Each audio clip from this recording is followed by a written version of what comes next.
The study session is a payment of ladder testing. Good morning. Morning. Got two items for you this morning for your consideration. The first one is American Test Center conducted our annual ladder testing and inspection. Ladder 1 and all ground ladders were tested to NFPA 1932 standard.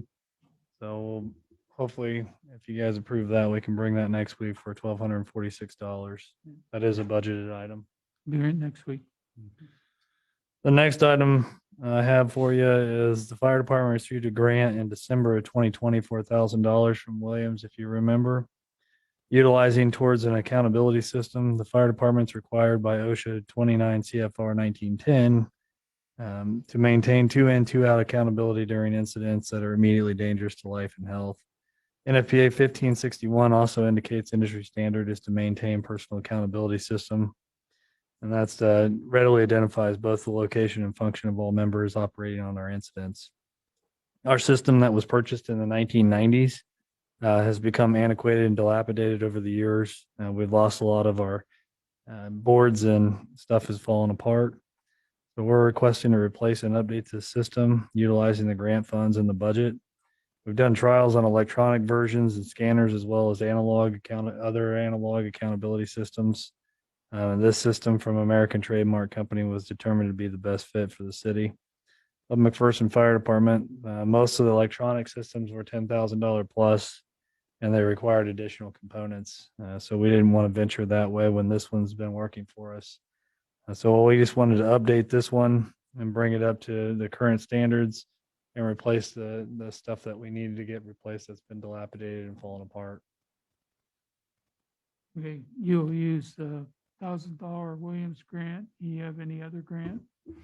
I do not have anything else Do right you have now. money in the budget for the 14? Yep. Okay. All right, you bring it next week. Thank you. Okay. Okay, public lands facilities. Commissioner. We've got staff received 3 quotes from local tree contractors to remove 2 locust trees and stumps in Lakeside Park. These are right by the footbridge across from the Girl Scout cabin. What used to be Girl Scout cabin, I guess it's just a cabin now, but the staff requests commissioners to accept the quote from Walton's Tree Service for a cost not to exceed $1,398.50. We bring that next week. Next week. Okay, thank you. Okay, CBB, Joni Ringy.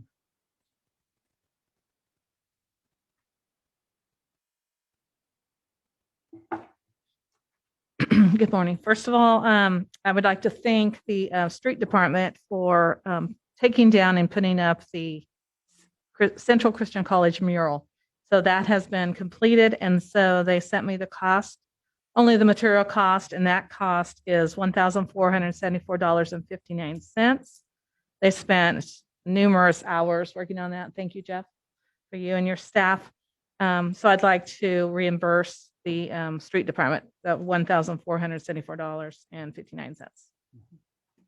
You bring it next week, and I would like to thank United Rental for whatever assistance they gave us as a donation with crane use to get it up and put it in place. Yeah, looks good. I'll still have some other costs to that. I would like to hire the painter to come kind of fix it where they put it together. Okay. But we have to have Okay. nicer weather to get that started. So Okay, Did we already approve the temporary easement on the new location? We did, didn't we? yes, Okay, just want to make sure. that's all been approved. Yes. A long time ago. Okay. And then I have 4 grants that the CVB approved on March 10th. So we still have grant funds available. The first one is a $500 visitor attraction grant for Chris Strathman for his Mid-America Youth Basketball Tournament to be held July 3rd and 4th in McPherson.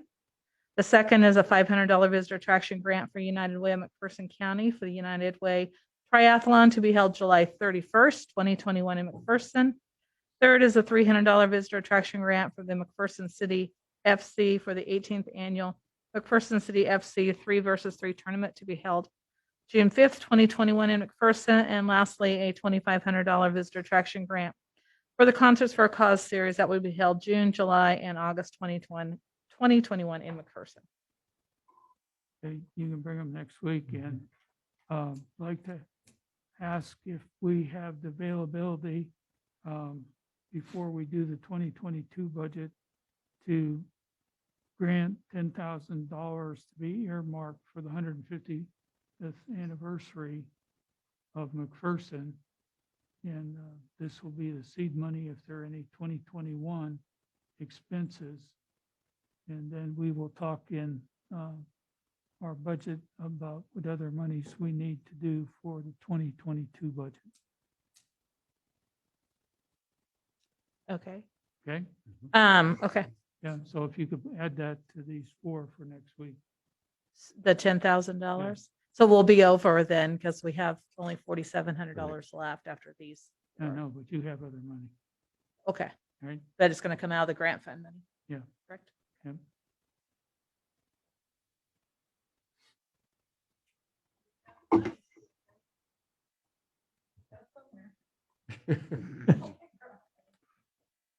Okay, Public Works, Jeff Woodward.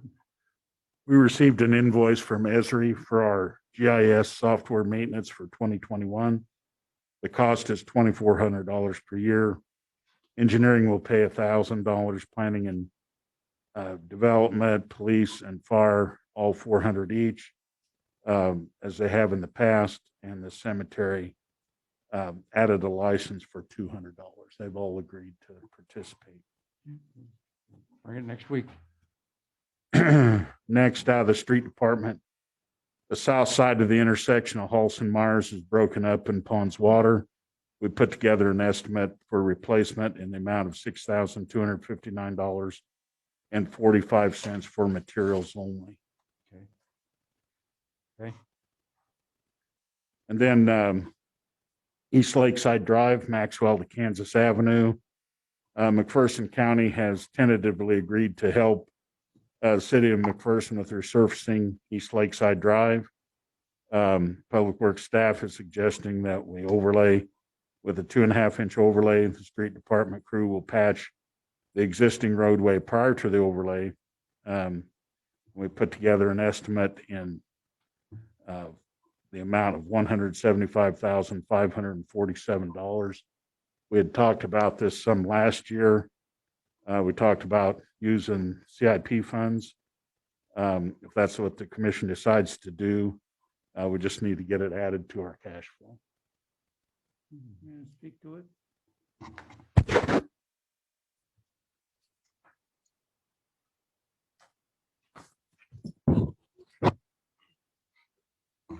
Morning again. Nick, can you pull up the attachment? What I have in front of you this morning and in the board docs is the 2021 Capital Improvement Fund cash flow. And I'll walk through this real quick. And if you have any questions, let me know. The top of the cash flow report shows our beginning cash balance in January. And once again, this is estimated until we get our final audit and financial statement approved, but it's a little over $3.3 million as of January 1. And then you see underneath that the revenues received in January and February. And then after that are all the expenditures and projects that have been approved by the commission that comes out of the fund or CIP. And as you can see, the Westlake Park Street, which was done last year, costing a little over $73,000, was included. And as Jeff spoke, there had been some discussion this year to complete the east side portion, which would come out of the CIP fund. So as it relates to the projected ending cash balance for 2021 in the CIP fund, you can flow down to the bottom section. And as I indicated before, the beginning cash balance in 2021 was a little over $3.3 million. As you recall, during the budget, the CIP fund is a mill levied fund. We levy around $50,000 each year in ad valorem taxes to come into the fund, and we received our first distribution in January. So you can see that the revenue, as far as estimated in ad valorem taxes for the remainder of the year, is a little over $41,000. The actual revenue that we received in January and February totals a little over $86,000. And then there's some additional revenues that we're anticipated to receive, $2,000 in CDBG grant revenue for the Chestnut project that we should be receiving this month. That will be the final disbursement. And then on Avenue A, there is $75,000 still anticipated to receive, hopefully this year, from KDOT for their reimbursement. And then the Ferguson Frontage Road, which is the grant money that the mayor referred to earlier. This is to do the frontage road into that development. And as you can see up above, I've added it as an expense and as a revenue, as it will be no cost to the city for that project. So the total cash available that we're estimating in 2021 into the CIP fund is a little over 4.2 million. Actual expenditures to date, we subtract those out, a little over $1 million, gives us an estimated ending cash balance of 3.1. And then take into the encumbrances that have been approved, and those are a little over 1.6 million, as well as around $190,000 in bond proceeds from the GEO bond issuance of 140 that we will eventually put into a trust to pay down that debt. Leaves us with an unencumbered ending cash balance in 2021 or beginning cash balance in 2022 of a little over 1.3 million. So I that- think it's better to say the unencumbered cash balance as of now, not for 2022. estimated. We're not going to spend anything. We may. You know what I mean? At this point in time, correct. Okay. As of today. Yeah. as of today. Okay. Looks good. Good to me. We're all right. Mhm. Thank you, Janelle.